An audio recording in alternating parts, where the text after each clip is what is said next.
أشهد أن محمد رسول الله۔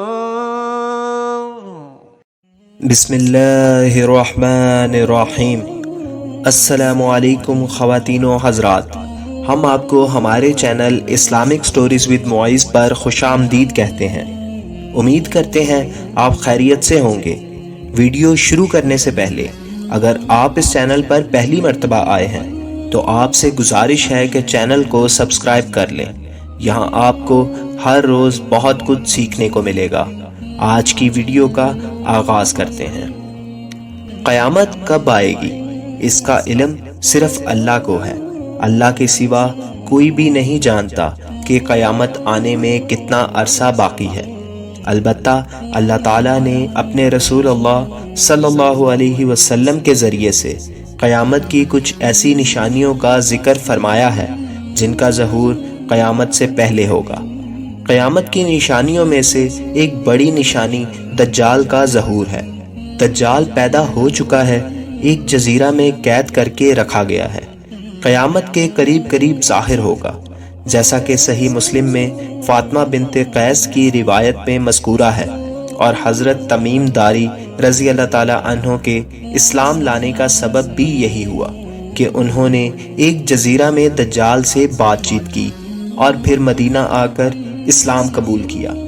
دجال کہاں ہے اس کو حدیث میں مبہم رکھا گیا۔ مسلم شریف کی حدیث کے آخر میں رسول اللہ صلی اللہ علیہ وسلم کا یہ قول درج ہے کہ دجال کا ظہور کہاں سے ہوگا۔ اس بارے میں روایات اس طرح ہیں۔ مسلم شریف اور بخاری کی روایات میں ہے کہ یاتی من قبل المشرق، اس سے اتنا معلوم ہوا کہ دجال جانب مشرق سے ظاہر ہوگا۔ اور مسلم شریف میں حضرت سمعان رضی اللہ تعالی عنہ کی روایت میں مزید یہ ہے کہ وہ حلہ نامی جگہ جو کہ شام اور عراق کے درمیان ہے وہاں سے ظاہر ہوگا۔ اور ترمذی شریف کی ایک روایت میں ہے دجال خراسان جو کہ جانب مشرق میں واقع ہے وہاں سے ظاہر ہوگا۔ رہا یہ سوال کہ وہ کب پیدا ہوا تھا، اس کی صراحت نہ تو احادیث میں ملی اور نہ ہی اس کے جاننے کی ضرورت ہے۔ اور دجال کے فتنے کو دنیا کا سب سے بڑا فتنہ کہا گیا ہے۔ فرمایا اس سے بڑا فتنہ نہ تو کبھی آیا نہ کبھی آئے گا۔ دجال ایمان والوں کے لیے ایک بڑا امتحان ہوگا۔ آج ہم آپ کو بتائیں گے کہ دجال کے فتنے میں زیادہ تر عورتیں ملوث ہوں گی۔ دجال عورتوں کو اپنے فتنے میں کیسے استعمال کرے گا، آج ہم آپ کو مکمل طور پر بتائیں گے۔ آپ کو حدیث کی روشنی میں دجال کے بارے میں بتاتے ہیں۔ حضرت ابو امامہ رضی اللہ تعالی عنہ فرماتے ہیں کہ نبی صلی اللہ علیہ وسلم نے ہم کو خطبہ دیا اور ایک لمبی تقریر فرمائی، اس میں دجال کا حال بھی بیان کیا۔ آپ صلی اللہ علیہ وسلم نے ارشاد فرمایا کہ اللہ تعالیٰ نے جب سے اولاد آدم کو پیدا کیا ہے اس وقت سے لے کر اب تک دجال کے فتنے سے بڑا کوئی فتنہ پیدا نہیں فرمایا۔ تمام انبیاء اپنی امتوں کو دجال سے خوف دلا رہے ہیں، کیونکہ تمام انبیاء کے آخر میں میں ہوں اور تم بھی آخری امت ہو، اس لیے دجال تمہیں لوگوں میں پیدا ہوگا۔ اگر وہ میری زندگی میں ظاہر ہو جاتا تو میں تم سب کی جانب سے اس کا مقابلہ کرتا، لیکن چونکہ وہ میرے بعد ظاہر ہوگا اس لیے ہر شخص اپنے نفس کی جانب سے اپنا بچاؤ کر لے گا، اللہ میری جانب سے اس کا محافظ ہوگا۔ سنو دجال شام اور عراق کے مابین مقام حلہ سے ظاہر ہوگا اور اپنے دائیں بائیں ملکوں میں فساد پھیلائے گا۔ اے اللہ کے بندو، ایمان پر ثابت قدم رہنا۔ میں تم کو اس کی وہ حالت سناتا ہوں جو مجھ سے پہلے کسی نے بھی بیان نہیں کی۔ پہلے تو وہ نبوت کا دعویٰ کرے گا اور پھر کہے گا میں خدا ہوں، نعوذ باللہ۔ تم مرنے سے پہلے خدا کو نہیں دیکھ سکتے تو پھر دجال کیسے خدا ہوا؟ اس کے علاوہ کانا ہوگا، تمہارا رب کانا نہیں۔ اس کی پیشانی پر کافر لکھا ہوگا، جسے ہر مومن عالم ہو یا جاہل سب پڑھیں گے۔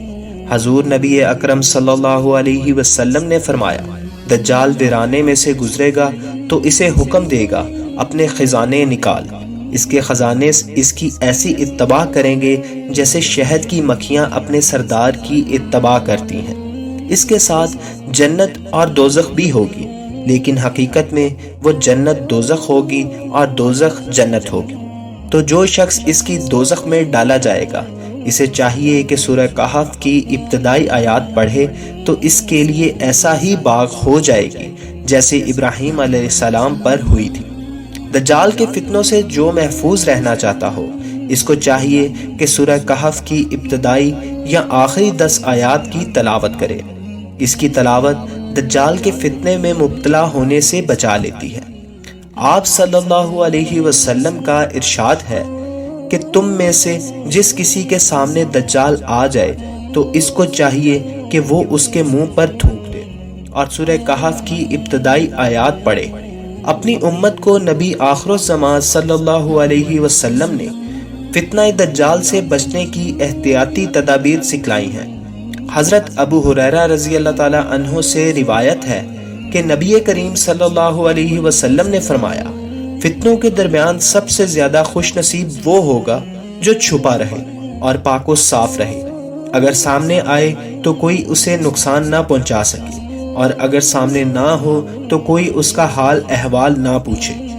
اور لوگوں میں سب سے زیادہ بد نصیب وہ خطیب ہوگا جو بلند آواز سے فصیح و بلیغ خطبہ دے گا، اور وہ سوار ہوگا جو سواری کو تیز دوڑنے پر مجبور کرے گا۔ ان فتنوں کے شر سے وہی نجات پائے گا جو سمندر میں ڈوبنے والے کی طرح خلوص سے دعا مانگے گا۔ دجال کے فتنوں سے جو محفوظ رہنا چاہتا ہو، اس کو چاہیے کہ سورہ کہف کی ابتدائی یا آخری 10 آیات کی تلاوت کرے۔ اس کی تلاوت دجال کے فتنے میں مبتلا ہونے سے بچا لیتی ہے۔ آپ صلی اللہ علیہ وسلم کا ارشاد ہے، تم میں سے جس کسی کے سامنے دجال آ جائے تو اس کو چاہیے کہ وہ اس کے منہ پر تھوک دے اور سورہ کہف کی ابتدائی آیات پڑھے۔ دجال کا ظہور قیامت کی نشانیوں میں سے ہے۔ ایک صحابی تمیم داری کی رسول اللہ صلی اللہ علیہ وسلم سے ملاقات ہوئی۔ انہوں نے بتایا کہ جب میں سمندر میں جا رہا تھا اور ایک جزیرے پر میری کشتی رکی تو میں وہاں ایک ایسے شخص سے ملا جس کے جسم پر لمبے لمبے بال تھے اور وہ لوہے کی کڑیوں میں قید تھا۔ اس نے مجھ سے پوچھا کہ محمد کے نام سے ایک ہستی نے دنیا میں آنا تھا، کیا وہ آ گئی ہے؟ صحابی کے مطابق میں نے اس شخص کو بتایا کہ جی وہ شخصیت آ چکی ہے۔ تو اس نے کہا اب وقت آخر شروع ہو گیا ہے، اور اس شخص نے صحابی کو یہ بھی بتایا کہ میں دجال ہوں۔ دجال زمانہ حضرت امام مہدی کے زمانے کے قریب کا ہے۔ حدیث شریف میں ہے کہ جب سفید مینار کی مسجد میں نماز پڑھ رہے ہوں گے، فجر کی نماز ہوگی اور اس وقت دجال دروازے پر آئے گا۔ یہ وہ واقعہ ہے جس میں حضرت عیسیٰ آئیں گے اور امام مہدی کہیں گے کہ آئیں آپ نماز پڑھائیں۔ احادیث کے مطابق اس وقت حضرت عیسیٰ علیہ السلام کہیں گے آپ ہی امام ہیں، آپ ہی نماز پڑھائیں۔ حدیث کہتی ہے کہ یہ وہی وقت ہے جب وہ اپنے سپاہیوں کے ساتھ آئے گا اور حضرت عیسیٰ علیہ السلام اس کو ماریں گے، اور اتنا ماریں گے اور اسے مارتے ہوئے 2 پہاڑیوں کے دامن میں لے جائیں گے اور آگے جا کر اسے سمندر میں غرق کر دیں گے۔ دوستو، روایات کے مطابق اس کا ایک فائدہ یہ بھی ہوگا کہ ایک شخص کو مار کر اور چیر کر 2 ٹکڑے کر دے گا اور اس کو کہے گا کہ دیکھو میں اس بندے کو اب ملاتا ہوں، کیا اس کے بعد بھی میرے علاوہ کسی کو خدا مانو گے؟ اللہ تعالیٰ اس دجال کے فتنے کو پورا کرنے کے لیے اس آدمی کو دوبارہ زندہ کر دے گا۔ تو وہ پوچھے گا کہ تیرا رب کون ہے؟ تو وہ کہے گا کہ میرا رب اللہ ہے اور تو خدا کا دشمن دجال ہے۔ خدا کی قسم اب تو مجھے تیرے دجال ہونے کا پورا یقین ہو گیا ہے۔ اور دجال کا ایک فتنہ یہ بھی ہوگا کہ دجال آسمان کو حکم کرے گا تو بارش برسائے گا، اور زمین کو حکم دے گا تو وہ گھاس ہو جائے گی، اور اس روز چرنے والے جانور خوب موٹے تازے ہوں گے، تھن دودھ سے بھرے ہوں گے۔ سوائے مکہ معظمہ اور مدینہ منورہ کے علاوہ زمین کا کوئی خطہ ایسا نہ ہوگا جہاں تک دجال پہنچا نہ ہوگا۔ مکہ اور مدینہ میں داخل ہوتے وقت فرشتے اسے ننگی تلواروں سے روکیں گے۔ نعیم بن حماد نے اپنی کتاب الفتن میں روایت کی ہے کہ اللہ کے رسول صلی اللہ علیہ وسلم نے فرمایا، بے شک دجال 4 مسجدوں، مسجد الحرام، مسجد نبوی، مسجد طور سینا اور مسجد اقصی کے سوا ہر گھاٹ پر پہنچے گا۔ جہاں تک بات ہے عورتوں کی اس فتنے کا شکار ہونے کی، تو روایات میں ہے کہ دجال یہود میں سے ہوگا اور اس کے پیروکار میں اکثریت عورتوں اور یہودیوں کی ہوگی۔ تو دوستو، اس روایت سے معلوم ہوا کہ دجال کے فتنے کا شکار زیادہ تر عورتیں ہوں گی۔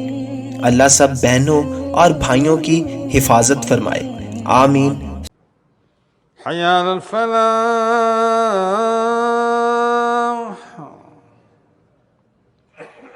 حي على الفلاح